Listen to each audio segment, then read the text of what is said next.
میرا نام فراز ہے. میں بغداد کا ایک پرانا رہنے والا ہوں. نہ اتنا پرانا کہ مجھے تاریخی کتابوں میں لکھا جائے، لیکن اتنا بھی نہیں کہ لوگ مجھے یاد رکھیں. میں ایک مدرسے میں بچوں کو تعلیم دیتا ہوں. سال کافی گزر چکے ہیں اس چھوٹی سی زندگی میں، لیکن ہر دن کی روزی روٹی ایسے لگتی ہے جیسے قسمت میرے لیے ہمیشہ تنگ ہو. 3 وقت کا کھانا میرے لیے کسی دعا کی طرح تھا. کبھی کبھی پوری ہوتی، کبھی نہیں. میری جوتی کی سول اتر چکی تھی، کپڑے پرانے ہو گئے تھے، اور دل میں ایک عجیب سی اداسی ہمیشہ رہتی تھی.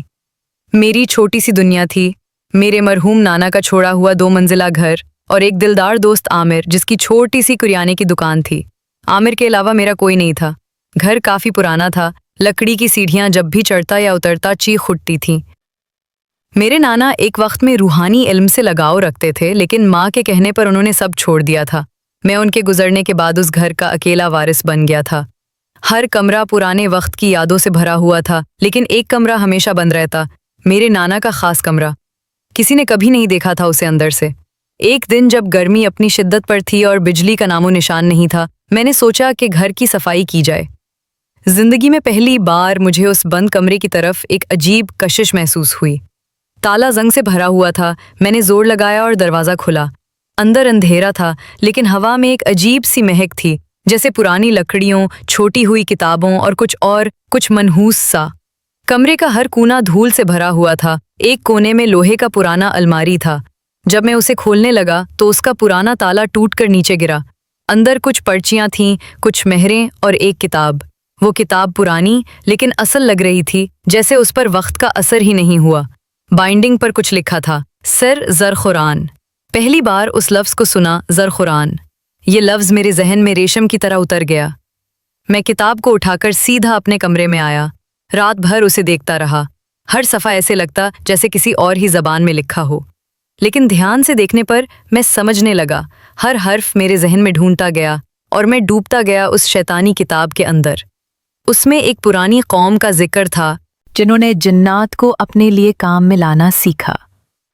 زرخوران اسی قوم کے سب سے شیطان جن کا نام تھا. لکھا تھا کہ یہ جن نور کا بھوکا تھا، لیکن اندھیروں میں پلا گیا تھا.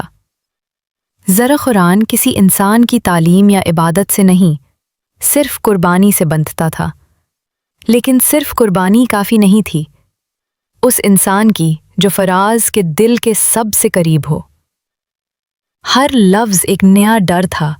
مجھے لگا یہ سب بیکار ہے، پر میں روزی روٹی کا محتاج ہو چکا تھا. روز مدرسے جاتا، لیکن دماغ اب بھی اس کتاب میں اٹکا تھا. عامر میرا دوست، جو مجھے ہر روز مفت میں 2 روٹی اور چنے دیا کرتا تھا، اکثر کہتا، فراز بھائی، آپ کا چہرہ عجیب ہو گیا ہے آج کل.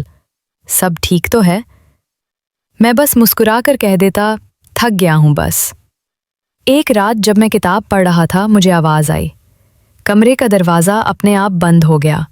ہوا رک گئی اور ایک لفظ میرے کان میں گونجتا رہا، قربان کر، قربان کر. میں کان بند کرتا رہا، لیکن آواز اندر سے آتی رہی. اس رات مجھے نیند نہیں آئی. اگلی صبح عامر آیا. اس کے ہاتھ میں دودھ تھا. اس نے مسکراتے ہوئے کہا، مجھے لگا تم بھوکے ہو. رات بھر بتی جلی تھی تمہارے کمرے میں. کیا کر رہے تھے؟ میں نے مسکرا کر جھوٹ بولا، بس کچھ لکھ رہا تھا. لیکن اندر سے میں ٹوٹ چکا تھا. ہر رات وہ کتاب مجھے بلاتی تھی. ہر صفحہ، ہر نقش مجھے ایک اور قدم زرخوران کی طرف لے جاتا. مجھے سمجھ آ گیا تھا، میں غریب ہوں، اکیلا ہوں، بیکار ہوں، اور میرے پاس صرف ایک ہی چیز ہے جو زرخوران کو چاہیے، عامر. میں دن بھر مدرسے میں بچوں کو پڑھاتا، لیکن دماغ صرف اسی طرف ہوتا. ایک دن جب میں وضو کر رہا تھا، مجھے آواز نہیں آئی. یہ وہی دن تھا جب میں ناپاک تھا. اس رات کتاب میں کوئی حرکت نہیں ہوئی. اکثر دنوں میں ہر لفظ ہلتا، گم ہوتا، واپس آتا، مگر اس رات سب خاموش تھا. وہی لمحہ تھا جب مجھے سمجھ آیا، زرخوران صرف پاک لوگوں کے پاس آتا ہے، ناپاک ہونے پر وہ دور ہو جاتا ہے. مطلب اگر مجھے اس سے بات کرنی ہے، اگر مجھے اسے حاصل کرنا ہے تو مجھے تیار رہنا ہوگا ہر لحاظ سے۔ مجھے کچھ دنوں کا وقت چاہیے تھا۔ قربانی کے طریقے، وقت، جگہ، سب کچھ کتاب میں لکھا تھا۔ میں ہر چیز طے کرنے لگا۔ عامر کی عادتیں، اس کے راستے، اس کے کمزور پہلو، یہ سب ایک منصوبہ تھا۔ شاید ہر انسان کے اندر ایک سایہ ہوتا ہے، اور میری زندگی کے اندھیروں نے میرے سائے کو زندہ کر دیا تھا۔ ایک رات میں نے فیصلہ کر لیا۔ عامر کو بلایا۔ یار چھت پہ چلو، ہوا بڑی ٹھنڈی چل رہی ہے۔ اس نے مسکرا کر کہا، فراز بھائی آپ پہلے جاؤ، میں تالا لگا کر آتا ہوں۔ اس وقت میرے ہاتھ میں ایک پرانا دھاگا تھا۔ کتاب کے مطابق وہ اس جگہ میں صرف اسی دھاگے سے باندھنا تھا۔ آنکھوں میں آنسو بھی تھے، لیکن میرا ارادہ پتھر بن چکا تھا۔ چھت اندھیری تھی، آسمان پر چاند نہیں تھا۔ جب عامر اوپر آیا میں نے کہا، آؤ بیٹھو ذرا، تم سے کچھ ضروری بات کرنی ہے۔ وہ بیٹھ گیا۔ اس نے کہا، تم ٹھیک ہو فراز بھائی؟ تم کچھ عجیب لگ رہے ہو۔ میں چپ رہا۔ پھر میں نے وہ دھاگا اس کے ہاتھوں میں لپیٹا۔ اس نے ہنسی میں کہا، کیا یہ کوئی جادو کا کھیل ہے؟ میں نے کہا، ہاں، جادو کا سب سے پرانا کھیل۔ اور پھر سب کچھ ختم ہو گیا۔ چھت کے کونے میں رکھی مٹی کی دیگچی میں نے اس کا نام لکھا، اس کا خون ٹپکایا، اور کتاب کا وہ صفحہ کھولا جس میں زرخوران کا نظام لکھا تھا۔ وہ رات ہواؤں میں چیختی ہوئی گزر گئی، مگر میں صرف خاموشی میں کھڑا رہا۔ زرخوران آیا نہیں، اس کا سایہ بھی نہیں، لیکن مجھے پتا تھا اب وہ میرا ہے، اب وہ کبھی کسی اور کا نہیں ہو سکتا۔ اور جب میں صبح وضو کر کے واپس آیا، کتاب کا ہر لفظ چمک رہا تھا، ہر نقش گھوم رہا تھا، اور میرے ذہن میں ایک آواز تھی، تم پاک ہو اور اب میں تمہارا ہوں۔ ٹائپڈ پہلے میرے کپڑے بدلے۔ مدرسے کے بوسیدہ لباس کی جگہ ریشمی جبے اور نرم چپلوں نے لے لی۔ میں نے کام چھوڑ دیا۔ بچوں کو پڑھانا اب ماضی کی بات ہو چکی تھی۔ پھر میرے پاس دولت آنے لگی۔ کہاں سے، کیسے، شاید خود مجھے بھی نہیں معلوم تھا۔ میں صرف اتنا جانتا تھا کہ زرخوران میرا تھا، اور وہ جو چاہوں میرے لیے لا سکتا تھا۔ میرے نانا کا وہ پرانا 2 منزلہ گھر جس کی دیواریں جھڑ چکی تھیں، اب سنسان ہو چکا تھا۔ میں نے اس پر بڑا سا تالا ڈال دیا، جیسے ماضی کو دفنا دیا ہو۔ میں نے شہر کے مضافات میں ایک نئی حویلی خریدی، اونچے ستون، چوڑی راہداری اور سنگ مرمر کا فرش۔ ہر کمرے میں عود اور لوبان کی خوشبو مہکتی تھی، لیکن اس حویلی کا سب سے پر اسرار کمرہ وہ تھا جہاں زرخوران کا سایہ موجود تھا۔ اب لوگ مجھے سخی فراز کہتے تھے۔ جو قرض مانگتا میں دیتا، جو روٹی مانگتا میں دو دیتا۔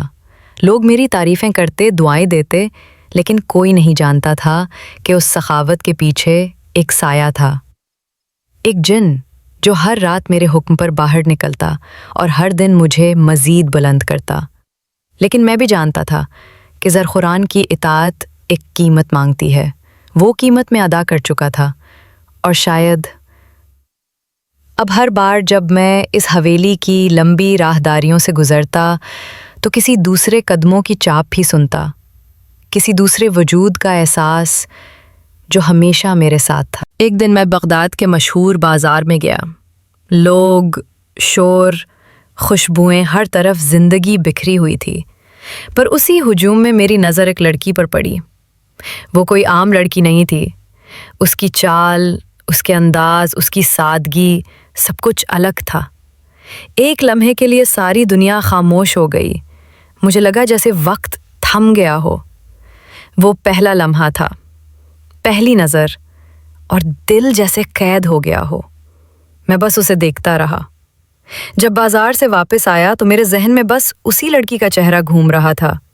نیند آنکھوں سے غائب تھی، دل بے چین تھا۔ رات کے پچھلے پہر میں نے زرخوران کو آواز دی، وہ کچھ لمحوں بعد دھواں بن کر نمودار ہوا۔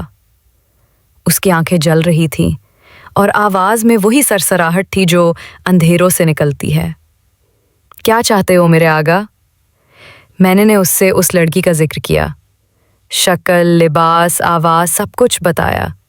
زرخوران کچھ دیر خاموش رہا، پھر بغیر کچھ کہے غائب ہو گیا۔ تھوڑی دیر بعد وہ واپس آیا اور اس کے ساتھ وہی لڑکی تھی۔ وہ بے ہوش تھی، شاید کسی گہری نیند میں۔ زرخوران نے اسے میرے سامنے رکھا اور خود پیچھے ہٹ گیا۔ یہ رہی وہ جیسا تم نے چاہا۔ جب اس لڑکی کی آنکھ کھلی تو وہ حیران ہو گئی۔ ادھر ادھر دیکھا، راہداری، چھت، در و دیوار سب اس کے لیے اجنبی تھے۔ یہ کہاں ہوں میں؟ کون ہو تم؟ میں نے دھیمے لہجے میں کہا، ڈرنے کی ضرورت نہیں، میرا نام فراز ہے، میں اس دنیا کا مالک ہوں، یہ محل تمہارا ہے، تم اب یہاں ہو، محفوظ ہو۔ اس کی آنکھوں میں خوف تھا پر الفاظ میں نرمی تھی۔ میں نے اسے جھوٹ بولا، محبت کا، طاقت کا، تحفظ کا۔ وہ بس حیرت سے سنتی رہی۔ میں نے اسے حویلی میں ایک الگ کمرے میں رکھا جہاں خادمائیں، عود، نرمی اور سکون ہر طرف تھا، لیکن وہ کمرہ بھی قید خانہ ہی تھا۔ باہر سے سب کچھ شاہانہ تھا مگر اندر سے ایک خاموش قید۔ فراز کا دل اب دنیا کی خواہشات سے بھر چکا تھا۔ اس نے جو چاہا زرخوران نے اسے دیا۔ وہ بازار سے خوبصورت چہرے چنتا، زرخوران انہیں نیند میں لے آتا اور فراز کی حویلی کی دیواریں ان کی چاپ سے گونجتی رہتی۔ مگر ایک چہرہ تھا جو کسی اور جیسا نہیں تھا۔ وہ لڑکی جسے فراز نے پہلی نظر میں دل دے دیا تھا، اب اس کی زندگی کا خاموش حصہ بن چکی تھی۔ چند مہینے گزر گئے جب ایک رات فراز نے زرخوران کو بلایا۔ جن آیا تو چپ چاپ کھڑا رہا، جیسے کسی فیصلے کا انتظار ہو۔ فراز نے کہا، کیا وہ ماں بننے والی ہے؟ زرخوران نے سر جھکایا۔ ہاں میرے آقا، خون نے شجر پیدا کیا ہے، وہ اب خالی نہیں رہی۔ فراز چپ ہو گیا۔ کچھ لمحے بعد اس نے ایک الگ مکان کی چابی لی، ایک ویران، خاموش سا گھر شہر سے کچھ فاصلے پر۔ اس رات وہ لڑکی کو اس نئے مکان میں چھوڑ آیا۔ یہ جگہ تمہارے لیے زیادہ محفوظ ہے، یہاں کوئی تمہیں تنگ نہیں کرے گا۔ لڑکی کی آنکھوں میں آنسو تھے مگر زبان بند۔ وہ جان چکی تھی کہ فراز سے بحث کرنا بیکار ہے۔ اب فراز ہر رات کسی اور کو بلاتا، نئے چہرے، نئی آنکھیں، نئی مسکراہٹیں، مگر کسی میں وہ بات نہ تھی۔ ہر رات جب اس کی حویلی میں شور ہوتا، وہ خاموشی سے اس مکان کی طرف نکلتا۔ وہ لڑکی سوتی ہوتی، تھکی ہوئی، کمزور اور بیزار۔ فراز دور کھڑا رہتا، دروازے کے باہر، اس کی سانسیں سنتا، اس کے سائے دیکھتا اور پھر واپس پلٹ جاتا۔ وہ اس کے قریب جانا چاہتا تھا مگر اندر ایک خوف تھا، شاید اپنے ہی فیصلوں سے، شاید اس معصوم بچے سے جسے وہ نہیں سمجھ پایا۔ اس نے زرخوران کو کئی بار حکم دیا، کچھ ایسا کر کہ وہ مجھے معاف کر دے، مجھے چاہے، مگر زرخوران خاموش رہا اور اس کی خاموشی نے فراز کے دل کو اور سن کر دیا۔ اس رات جب چاند آسمان پر آدھا تھا، فراز نے خواب میں ایک سایہ دیکھا۔ وہ لڑکی سفید لباس میں، ہاتھ میں خالی پیالہ لیے اور آنکھوں سے خون بہتا ہوا۔ تم جو کچھ لے چکے ہو اسے واپس نہیں کر سکتے فراز۔